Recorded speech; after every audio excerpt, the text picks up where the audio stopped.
नमस्कार, city post live के इस विशेष पेशकश में आपका स्वागत है। आपको पता है कि लगातार हम एक खबर दिखा रहे हैं। जमुई डीएम और उनकी पत्नी के बीच जो तलाक को लेकर विवाद चल रहा है। पहले हमने वत्सला का साक्षात्कार दिखाया था। आप पाठकों ने कई सवाल भी उठाए थे कि डीएम का कोई पक्ष नहीं है, आप एक तरफा दिखा रहे हैं, आपने एक व्यापारी घराने से पैसा ले लिया है और इसलिए आप डीएम के खिलाफ एक तरफा मुहिम चला रहे हैं। फिर डीएम का पक्ष जब आया तो हमने उसको भी दिखाया, तो फिर भी आप सवाल कर रहे हैं कि आप लगता है डीएम के इशारे पर काम कर रहे हैं। तो मैं एक बात बता दूं आपको कि खबरी का काम होता है खबर को खबर की तरह देना, न कि अपना विचार और राय थोपना। पहले भी हम कह चुके हैं कि हम नहीं कहते कि कौन दोषी है कौन निर्दोष है, ये तो तय करना कोर्ट का काम है। लेकिन दोनों पार्टी की तरफ से, दोनों पक्ष की तरफ से जो फैक्ट्स आ रहे हैं उसको हम लगातार आपके सामने रख रहे हैं।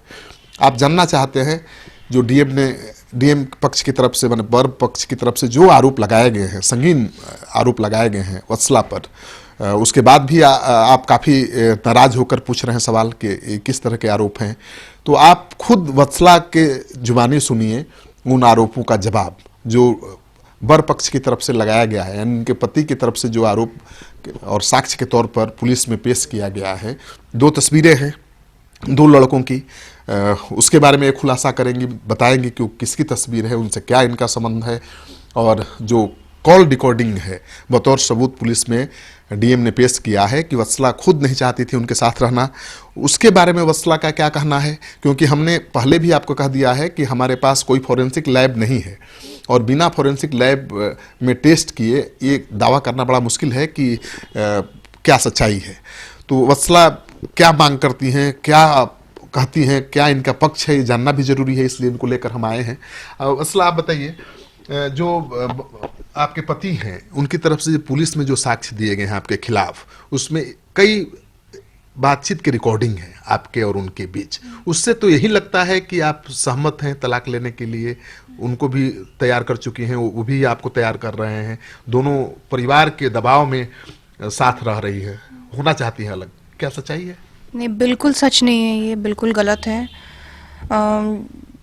वो काफ़ी बार हमें समझाते थे कि नहीं तलाक ले लो, मतलब हम लोग म्यूचुअली कर लेते हैं, तुम रह नहीं पाओगी हमारे साथ। उन्होंने रिकॉर्डिंग सिर्फ वो की है जहां मैंने कुछ कभी आक्रोश में आके कुछ नेगेटिव बोल दिया। आपस की पति पत्नी की जो झगड़ा होता है उनकी रिकॉर्डिंग की है, जहां उन्होंने कुछ नहीं बोल रहे हैं, वो कुछ नहीं बोल रहे हैं, या उन्होंने वो क्या बात करते थे वो नहीं बोल रहे हैं। उन्होंने सिर्फ वो लिया है जब हमने, शायद और भी रिकॉर्डिंग्स होंगी जहां हमने अच्छा भी बोला है, पर वो नहीं दे रहे हैं वो, या वत्सला, लेकिन वो जो बातचीत है, रिकॉर्ड जो दिया गया है पुलिस को, उसमें तो साफ दिख रहा है कि आप अपने परिवार के दबाव में हैं, वो अपने परिवार के दबाव में हैं, जबकि दोनों कह रहे हैं कि हम साथ नहीं रह सकते, संभव नहीं है, हम लोग अलग क्यों नहीं हो जाते। ये किसी बात का कोई दबाव नहीं है। आज के ज़माने में परिवार क्यों दबाव देंगे? अगर 2 लोग नहीं रहना चाहते हैं तो वो आराम शांति से अलग हो सकते हैं। मतलब हम लोग सब एडल्ट्स हैं यहाँ, एंड हम लोग सब समझते हैं कि अगर कोई ऐसी प्रॉब्लम होती कि नहीं, तो दबाव तो किसी का नहीं है। रिकॉर्डिंग में क्यों कह रही हैं आप कि इस बार कह देना है कि नहीं हम तलाक चाहते हैं? जी सर, रिकॉर्डिंग में अब उस टाइम उन्होंने क्या हमसे बोला और किस बात पे उकसाया, हमें क्या समझाया, क्योंकि वो बहुत टॉर्चर करते थे हमें कि तुम बोलो कि तलाक चाहिए, तुम बोलो कि तलाक चाहिए। मतलब, और पहले हमारा उम्र भी कम था, जो कि हमने ग्रेजुएशन ही किया था, हमारी 22 साल मात्र उम्र थी, और हमें काफ़ी चीज़ समझ नहीं आती थी। हमें लगा शायद हमारे हस्बैंड है, हम इनोसेंट थे, हमें क्या पता वो रिकॉर्डिंग कर रहे हैं। हमने अपने हस्बैंड से जो हमारी नॉर्मल बातचीत हो रही थी वो की है, और काफ़ी उन्होंने उकसाया है हमें कई बार कि तुम बोलो, जाके अपने घर वालों को प्रेशराइज करो कि तलाक देने के लिए। तो हमने वही कहा है कि हमने समझाया उनको, पर सही बात है, सबका समाज है हमारा, सबका सबकी इज्जत है। जब कोई दिक्कत नहीं है ऐसी, हम रहना चाहते हैं, तो प्रॉब्लम क्या है? और कई बारी लड़ाई झगड़ा होता है तो आपकी भी पत्नी से आपकी लड़ाई होती होगी, तो आपकी पत्नी भी आपको कहती होंगी तलाक दे देते हैं, घर से चले जाएंगे, मायके चले जाएंगे। इसका मतलब ये तो नहीं कि आप उसको साक्ष्य के तौर पे रख लें और कुछ 1-2 साल बाद डिवोर्स फाइल कर दें और उसको साक्ष्य में यूज कर लें। लेकिन एक रिकॉर्डिंग उन्होंने वो भी दिया है जिसमें आप बहुत डांट रही हैं, उनको फटकार रही हैं कि 25,000 रुपया भेजते रहना, मेरा अकाउंट नंबर नोट कर लो, और भी बहुत कुछ। जी ऑब्वियसली उस टाइम पे मैं फिर वही कहूँगी, मेरा ग्रेजुएशन हुआ था, मेरी भी उम्र कम थी, और शादी के पहले ये बातचीत तय हुई थी कि शादी के बाद भी मैं जैसे मैंने पढ़ाई की है तो मैं आगे कुछ करना चाहूँ तो मैं कर सकती हूँ, पर शादी के बाद अचानक ये मुझ पे दबाव डालने लगे कि नहीं सब कुछ छोड़ना पड़ेगा। इनफैक्ट मेरे इंटर्नशिप था, मेरे फाइनल एग्जाम्स थे, तब भी मुझे काफ़ी टॉर्चर किया गया और मुझे काफ़ी प्रेशराइज किया गया तो काफ़ी आप चीज़। मानती हैं कि आप कम उम्र की थी, नासमझ थी, और आपको किसी तरह से उन्होंने तैयार करने की कोशिश की और हो भी गई थी आप? मैं तैयार नहीं हुई थी, बट हाँ कोशिश उन्होंने काफ़ी की है, और अगर ना समझी की है तो मैंने उसकी माफ़ी उनसे पर्सनली भी मांगी है, पुलिस स्टेशन में काउंसलिंग के दौरान मांगी है, एनसीडब्ल्यू में काउंसलिंग में मांगी है, और पब्लिकली भी मांग चुकी हूँ। और हमें ऐसा नहीं लगता कि हमने ऐसे कोई गुनाह की है जिसकी माफ़ी हमें मिल नहीं सकती। हमने हाँ थोड़ी बचपना था, नासमझी में अगर हमने कुछ बोला है, और ऐसी बात नहीं कि उन्होंने नहीं बोला, उन्होंने भी बहुत कुछ बोला है। प्रॉब्लम ये था कि वो हमारे पति थे, और अपने पति की रिकॉर्डिंग, मतलब पति पत्नी अगर रिकॉर्डिंग करने लग जाएंगे तो फिर हम विश्वास किस पे करेंगे। आपने उनका कोई बातचीत रिकॉर्ड नहीं किया? जी कभी नहीं, वो हमारे पति हैं, हम अपने पति से बात कर रहे हैं, पति से कैसी रिकॉर्डिंग? मतलब अगर हम किसी पराये, हम तो अपने से बात कर रहे हैं, पराये से भी हम अगर गलत नहीं है तो हम क्यों रिकॉर्डिंग करेंगे? जो गलत है वो रिकॉर्डिंग करें ना। उनका आरोप ये भी है ना कि उनके परिवार का, कि वत्सला परिवार के साथ नहीं रहना चाहती है, और आपका एक रिकॉर्डिंग भी पेश किया है जिसमें कह रही है कि मेरा घर है, जिसको नहीं लगता है अच्छा मेरा हाव भाव पहनावा, वो घर छोड़ दे, मैं अकेले रहूंगी। जी मुझे उस चीज़ के लिए काफ़ी टॉर्चर किया गया, वो काफ़ी ग्राउंडेड रिकॉर्डिंग की गई है, मुझे बहुत टॉर्चर किया गया उस वीडियो ऑडियो के लिए। ये अब क्योंकि मैंने पब्लिकली बोला नहीं है, ऐसे रहती हो, मुझे मेरे पेरेंट्स को बहुत प्रेशराइज किया गया उस ऑडियो, मतलब उस चीज़ को लेकर कि तुम ठीक से रहती नहीं हो, तुम कैसे रहती हो। हमें काफ़ी बार मतलब गंदी बातें उन्होंने भी सुनाई है और सुनवाया भी है। मैंने फ्रस्ट्रेशन में आके ये बात कही कि जिन्हें पसंद नहीं है वो चले जाएं, और इस बात की अगर मुझे लगता है कि अगर मैंने गलत कहा है तो मैं माफ़ी मांग चुकी हूँ, इस बात की उनसे भी माफ़ी मांग चुकी हूँ, पर मुझे उनके पेरेंट्स से आज सच कोई प्रॉब्लम ना थी और ना है। लेकिन अभी जो दो तस्वीरें पुलिस में प्रमाण के तौर पर दी गई हैं, चिराग चेतवल का है, जिनसे आपने 6 महीने में, शादी के बाद 6 महीने में 2700 से ज्यादा बार बातचीत की है, क्यों किया? मुझे ये मेरे पास नहीं है कि 6 महीने में 27 बार, लेकिन जो नंबर मुझे आया है वो नंबर अंकिता मित्तल का है। अंकिता मित्तल मेरी फ्रेंड है। 2015 में ये मेरी बात होती थी अंकिता मित्तल से, उन्हीं का नंबर था। और जबकि उन्होंने 1-2 साल बाद जब अपनी कंपनी छोड़ी, वो किसी कंपनी में काम कर रही थी, तो उनको ये नंबर नहीं चाहिए था। चिराग उनके फियांसे हैं अब, और उनका रिलेशनशिप है, और इनको नहीं चाहिए, तो चिराग ने ये किया कि ये नंबर उन्हें चाहिए था।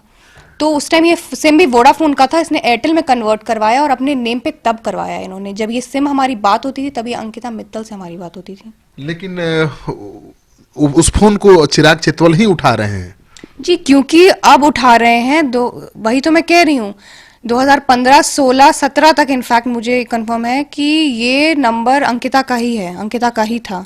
जब उन्होंने अपनी कंपनी छोड़ी है, जिस कंपनी में वो काम करती थी, तो उन्हें ये नंबर नहीं चाहिए था, उन्हें नंबर ये डिस्कार्ड करना था। तो इन्होंने कहा होगा कि नंबर मुझे दे दो, ये तुम्हें डिस्कार्ड करने की जरूरत नहीं है। इन्होंने फिर अपना सिग्नल भी चेंज करवा दिया इसका, ये वोडाफोन से एयरटेल कराया और अपने नाम पे करवा लिया इन्होंने ये सिम। ये पहले अंकिता मित्तल, और जिसकी मैं बिल की कॉपी दे चुकी हूँ सबको, और अपना प्रूफ आपको भी दे दूंगी। ये नंबर क्यों आपके पति ने बतौर सबूत पेश किया कि वो चितवल का नंबर है, उनसे आपकी बात होती थी, उनसे आपके संबंध थे, उसको बतौर सबूत क्यों ऐसा पेश किया उन्होंने? कैसे नंबर का पता चला उनको? अब उन्होंने शायद सीडीआर निकाली है, हमारी सीडीआर में नंबर उन्हें शायद प्राप्त हुआ है, और ये सीडीआर में नंबर उन्हें देखना है कि 2015 में जब हमारी इनसे बात हुई है, जिसको 2700 कॉल का जो वो दावा कर रहे हैं, वो हमारी अंकिता मित्तल से बात हुई है। हमारे कुछ वर्कशॉप्स थे, काम था, हमारा इंटर्नशिप था, हम लोग कॉलेज में थे उस टाइम, हमारी पढ़ाई चल रही थी तब, और उस दौरान जो हमारे काम को लेकर जो बातचीत हमने कुछ इनिशिएट करना था काम को भी लेकर, वो बात हुई है। लेकिन दूसरी तस्वीर उन्होंने दिया है जो 5 स्टार होटल का है, और उस पे आप दिख रही हैं एक लड़के के साथ। वो तस्वीर पुलिस में दी गई है कि वो आपका साथी है, उसके साथ 5 स्टार होटल में जाती थी, आप पार्टी करती थी। फेसबुक स्नैप है, इनफैक्ट 2018 अगस्त का है, यानी शादी के बाद का है। वत्सला एंड अंकित मलिक, इसके बारे में क्या कहेंगे आप, जो तस्वीर है ये? जी अंकित मलिक आप चेक कर सकते हैं, ये पब्लिक प्रोफाइल है, ये मेरे मेकअप आर्टिस्ट हैं। हम एक फंक्शन में गए थे, वहाँ शादी थी, और हमने मेकअप करवाया था इनसे, और ये सभी का मेकअप करते हैं, और आप खोल के देख सकते हैं इनका पब्लिक प्रोफाइल। तो इन्होंने मेकअप करा था हमारा, और वहीं अगर मेकअप करने के बाद अगर किसी ने पिक्चर क्लिक करके, वो सबके साथ ही डालते हैं अंकित मलिक, आप उनकी प्रोफाइल देख सकते हैं। तो अगर कोई मेकअप आर्टिस्ट के साथ अगर हमारा रिश्ता जोड़ने की कोशिश कर रहा है बेबुनियाद, तो ये बहुत ही शर्मनाक बात है। तो ये मेकअप आर्टिस्ट है जिसे आपका बताया जा रहा है कि रिलेशन है। अब वो क्या बता रही हैं मुझे नहीं पता, पर ये हमारे मेकअप आर्टिस्ट हैं। उस दिन हमारा मेकअप करा इन्होंने, जिस दिन फंक्शन था, और फंक्शन के बाद ये फोटो खींच कर तो डाली। इस स्तर पर लड़ाई आपकी आ गई है, पति इस स्तर पर आ गए हैं कि आपको मेकअप आर्टिस्ट से आपका संबंध जोड़ रहे हैं, आपका गर्ल आपकी जो फ्रेंड है उसके दोस्त से आपका संबंध जोड़ रहे हैं, तो अब लगता है कि समझौते की उम्मीद है। कोशिश तो हम यही कर रहे हैं, हर इंसान गलती करता है, वो भी शायद उनको भी समझ नहीं आ रही है वो क्या कर रहे हैं। इंसान जब अपने रास्ते से भटक जाता है, तो एज अ वाइफ अभी तो हम कोशिश यही कर रहे हैं कि उनको हम वापस ले आएं। लेकिन कोशिश कर रही हैं साथ रहने का, और अभियान भी तो चला रही हैं आप उनका कह रही हैं कि कोई लव स्टोरी उनका भी है, कोई एसडीएम के साथ आपने अभी उजागर किया है, आपके पास क्या प्रूफ है? बिल्कुल, इनफैक्ट ये मैं पॉइंट पूछना चाहूंगी, क्योंकि आज अभी तक, अब ये मेकअप आर्टिस्ट की बात आ गई, चटवाल जी की बात आ गई, अंकित, इसके पहले मेरे पति ने स्पेसिफाई किया है सब जगह कि मेरे कैरेक्टर में कोई प्रॉब्लम नहीं है। और ये अचानक से जब 21 तारीख के बाद ये जब इतना मैटर कुछ आया, तो हमें सीडीआर्स मिले थे कुछ, और हमें इस बारे में इसकी कोई जानकारी नहीं थी, श्रद्धा सांडलियान जी के बारे में। ये 21 नवंबर के बाद जब हम जमुई से लौटे, कुछ दिनों बाद सीडीआर मिली है हमें हमारे गार्ड से, और उसमें ही था कि श्रद्धा सांडलियान का पता करवाया जाए। और जब हमने पता करवाई तो काफ़ी चीज़ें सामने आई हैं, सीडीआर से भी काफ़ी चीज़ें दिख रही हैं, और भी चीज़ें, काफ़ी चीज़ें हैं मेरे क्या पास। दिख रहा है सीडीआर में, क्या दिख रहा है?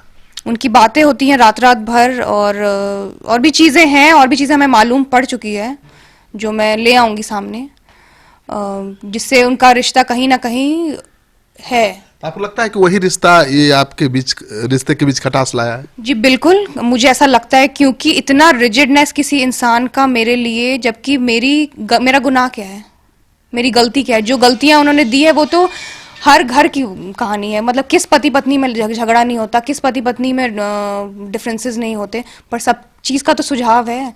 पर हमारे पति को सुझाव करना ही नहीं है, वो तो बात ही नहीं करना चाहते हैं हमसे आकर। तो आप कभी बात की उस महिला से, एसडीएम से, जिससे आपका पति का आप कह रही हैं कि संबंध है? जी नहीं, उनसे हमारी बात तो भी नहीं हुई है। करेंगी कोशिश? जी बिल्कुल करूंगी, वो भी अपना घर संभाले और मैं भी अपना घर संभालूं। हमारा समाज हमारी संस्कृति तो यही कहती है कि अपना अपना घर संभालिए। यानी अभी भी आप नाउम्मीद नहीं हुई हैं, उम्मीद है कि पति मान जाएंगे? जी जी। तो आप देख रहे हैं कि वत्सला थी और ये कह रहे हैं कि अभी भी ना उम्मीद नहीं हुई है। हालांकि दोनों तरफ से लगातार कोशिश की जा रही है, एक दूसरे के खिलाफ आरोप प्रत्यारोप का दौर जारी है। जैसा कि इनके पति की तरफ से पुलिस में जो साक्ष्य के तौर पर दिए गए हैं, जैसा कि हमने दिखाया आपको दो तस्वीर, दो लड़कों की, उसमें से एक बता रही है कि इनका मेकअप आर्टिस्ट है, जिसने मेकअप किया इनका और इनके साथ तस्वीर खिंचा ली। अक्सर ऐसा होता है। और दूसरा इनके फ्रेंड का कोई लवर है या दोस्त है, उसकी तस्वीर है। लेकिन जब बात इस स्तर तक आ जाए कि कहीं से जोड़कर, कहीं से किसी का संबंध जोड़ करके उसको बदनाम किया जाए, और दूसरी तरफ ये भी आरोप लगा रही हैं कि इनके पति का भी किसी एसडीएम के साथ अवैध संबंध है, तो मामला यहाँ तक पहुँच गया है। फिर भी ये काफ़ी उम्मीद रखती हैं कि अभी भी मामला सुलझ सकता है। अगर दोनों अपनी गलती सुधार लें, क्षमा मांग लें, तो बात बन सकती है। तो अभी आर पार की लड़ाई लड़ने के मूड में नहीं है, अभी तो समझौता के मूड में वत्सला अभी भी दिख रही है, कह रही है। क्या होगा, शुभकामना है कि दोनों मान जाएं, दोनों साथ रहें, फिर से इनका जीवन, वैवाहिक जीवन सामान्य हो जाए, यही हमारी शुभकामना है। आपको ये कार्यक्रम अच्छा लगे, अगर इनकी बात में आपको दम लगे तो आप प्रतिक्रिया दे सकते हैं, क्योंकि हमने दोनों पक्ष को हूबहू रख दिया है, कोई काटछांट नहीं किया है, कोई संपादन नहीं किया है। जो उन्होंने, डीएम ने अपना पक्ष रखा है पुलिस के सामने, उसको बतौर प्रमाण हमने आपके सामने रखा। जो वत्सला ने कहा उसको भी बगैर किसी काट छाट के, बगैर किसी संपादन के हम आपके सामने हूबहू रख रहे हैं। अब आपको तय करना है कि क्या बाज रहा है। नमस्कार।